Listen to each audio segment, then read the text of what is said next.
అదేంటండి, కాశీలో అన్నిటి గురించి చెప్పారు, అన్నపూర్ణమ్మ గురించి తప్ప? నిజమే. మీకో ప్రశ్న. కాశీకి వెళ్ళాక ఎక్కడైనా అన్నానికి గాని, నీటికి గాని, టీ కాఫీలకు గాని ఎవరి అవకాశాన్ని బట్టి వారు బాగానే ఇబ్బంది లేకుండా ఆస్వాదించారు కదూ. మరి మన ఆకలిని ఎప్పటికప్పుడు తెలుసుకుని వేళకు అందించిందెవరు అనుకుంటున్నారు?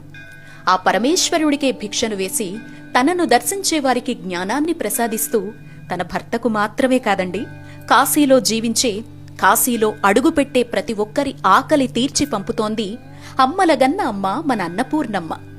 అక్కడికొచ్చిన వాళ్లకు మాత్రమే కాదండి, తనను దర్శించే వారి ఒడిని గుప్పెడు బియ్యంతో నింపి నీ తరతరాలు అన్నపానాదులకు లోటుండవు అని ఆశీర్వదించి, నిన్ను ఆశ్రయించే వారి కడుపు నింపి నువ్వు కూడా ఉండు నాయనా అని చెప్పి పంపుతోంది అన్నపూర్ణమ్మ.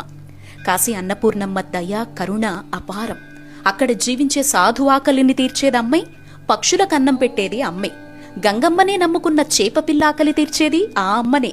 కనుక అపారమైన అనంతమైన ప్రేమను కురిపించి కాశీలో అన్నపానాదులకు లోటు లేకుండా కాపాడుకుంటున్న అమ్మ దర్శనాన్ని మాత్రం మర్చిపోకండి.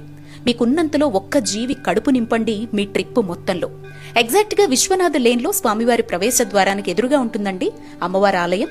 అందులోనే కుబేరుడు, సూర్యభగవానుల వారు, నైమిషారణ్యం తర్వాత సామూహిక సత్యదేవుని వ్రతాలు మొట్టమొదటిసారి జరిగినటువంటి సత్యనారాయణమూర్తి వారి మండపము, అలాగే మరికొన్ని ఉపాలయాలు, అమ్మవారి బంగారు రూపం కూడా అక్కడే ఉంటుంది. మీకు సమయం ఉంటే లలితా సహస్ర పారాయణ చేసుకోండి, అనంతమైనటువంటి ఫలితం. కాస్త ఓపిగ్గా నార్మల్ టైంలో వెళితే మాత్రం అమ్మను మన చేతులతో తాకి అభిషేకించే అవకాశం కూడా ఉంటుంది.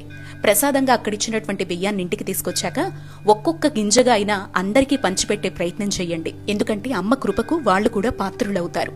నమో మాతా అన్నపూర్ణేశ్వరి, నమో నమః. జై కాశీ, దివ్యకాశీ, భవ్యకాశీ.